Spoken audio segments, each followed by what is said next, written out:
Okay, YouTube. So I gotta get up out of this chair. Go back inside where it's cool. Get ready and go pay the blood money. But anyway, I got a story for you. There, YouTubes. So I went to Waffle House this morning. Let me get some light on this subject. There we go. Went to Waffle House this morning. Got me some breakfast. And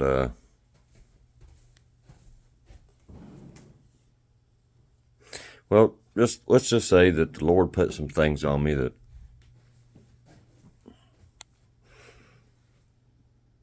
I just couldn't ignore. So I did said things that the Lord put on me.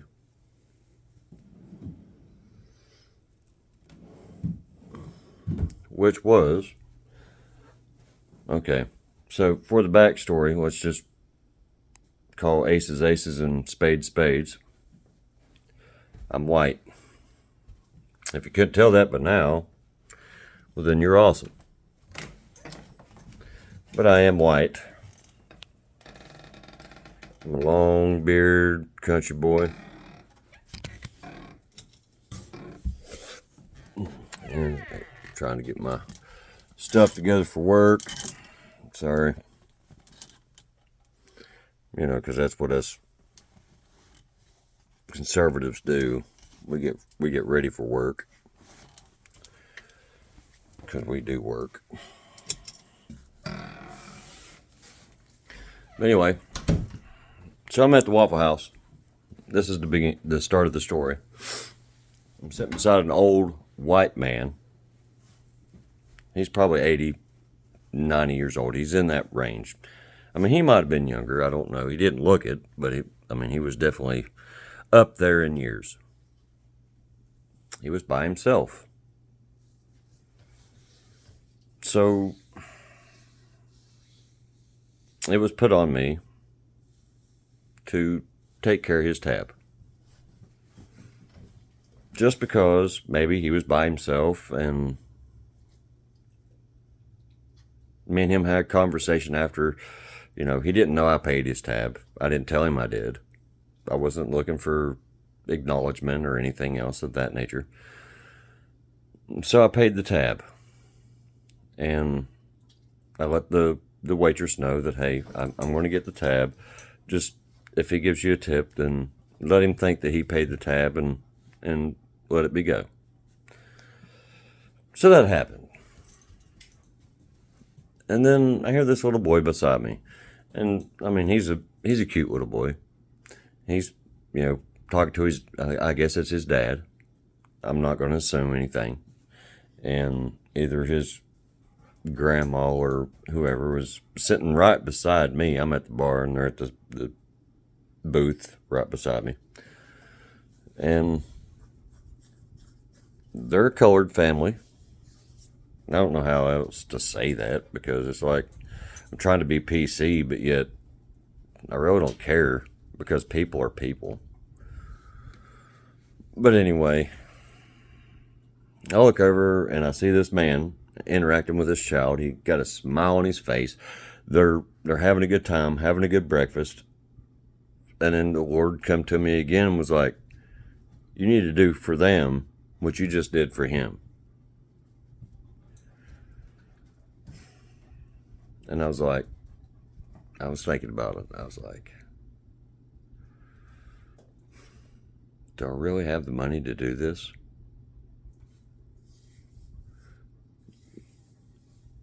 And I was like, you know what? The Lord put it on me.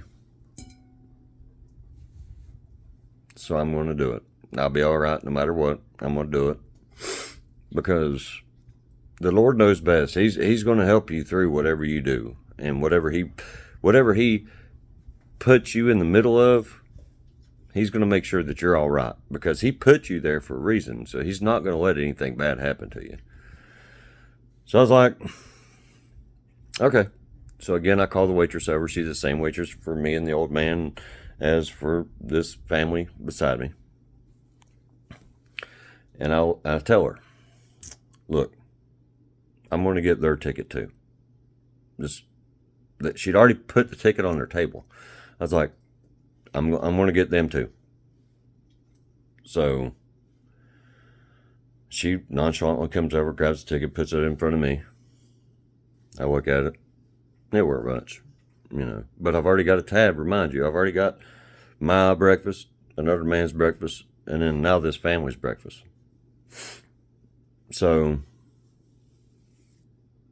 I told her, I was like, I ain't gonna be able to leave a humongous tip. I was like, but I'm going to give you X amount and X amount for you and the lady that wrung us out, that was so nice to us, that helped me. I want to give her a little something too. So she's like, that's cool. That's cool. So in the comments, tell me if I'm wrong for doing this, but I wasn't looking for any acknowledgement or anything in this situation. Like I said, the Lord laid it on me, so I just, felt compelled that I had to do this. But I walked up to the man that I had just paid the tab for, and I told him one simple thing: take care of your server very well. You'll find out later. And I walked off. That's all I said. I walked off. Didn't ask him his name, didn't tell him mine or nothing else in the third. I told him that, and I walked off. Well, as I was getting to my truck, I could look in my mirror, and I looked in my mirror, and I seen him come to the door of the Waffle House, looking, I'm assuming, for me, which at this point I really don't care. I didn't do this for, like I said, notoriety or fame or thanks or any of that nature. I did it because it was put on me to do so. So I did it. So before I told the man to take care of his waitress, I went up to the waitress and I told her, I said, look, I got the tab, this, that, and the third. If he wants to know my name, you can tell him I told her my name, and I let it be that. Then I left her, walked over to him, said what I said, walked out. Didn't stick around, jumped in my truck, started it up, took my happy fat belly back to the house, where I've been trying to go to sleep for the past 4 hours, if not more. But the moral of the story is, ladies and gentlemen, if the Lord lays something on you, do it. Just don't think about it. Just do it. Because more than likely, if you just do it without thinking about it, in the end, you're going to be blessed 10 times fold. So that's something to think about. Now, I'm putting this video on here just to say I've been on TikTok a little while and doing the ticket talkies. And there's haters over there. And the video that I just posted talked about when I'm going to go live to talk about this story a little bit more in depth. There was a hater telling me that because I did what I did, it doesn't make me not a racist. This and that and the third. Of course, he was black. And I'm not downing him for being black. I'm downing him for being closed-minded. Because if he really understood the meaning of being racist, he would understand that what I did today would have never happened for that black family.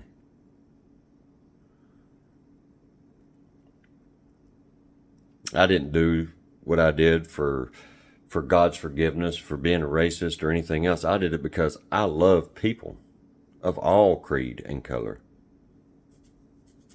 Hard to believe coming from a white bearded man like me, huh? So to that hater, and I hope he sees this video, and if he don't, I hope he sees my live, because I will have moderators in there, and I will make sure that he is not able to disrupt me in what I'm going to say.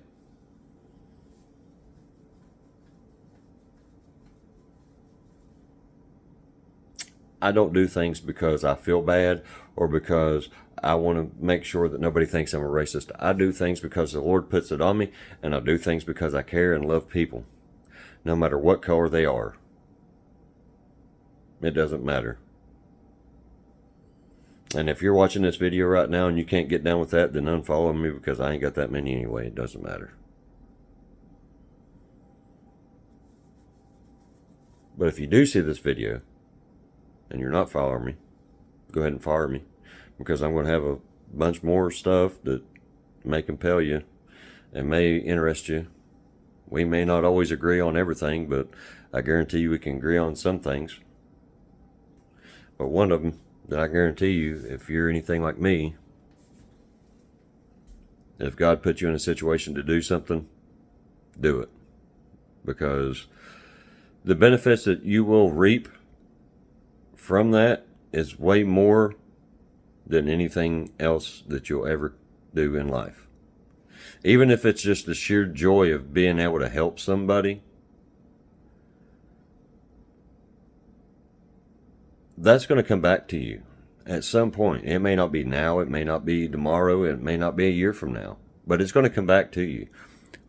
Because good things come to people that do good things. So, with that said, I'm going to get off here. I'm going to get dressed and get ready and go take care of my responsibilities.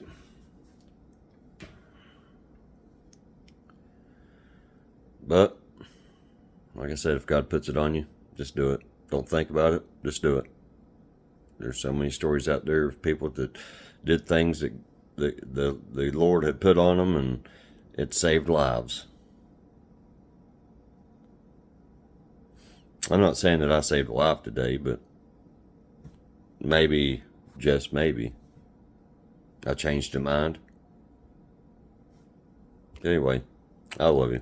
Keep it country.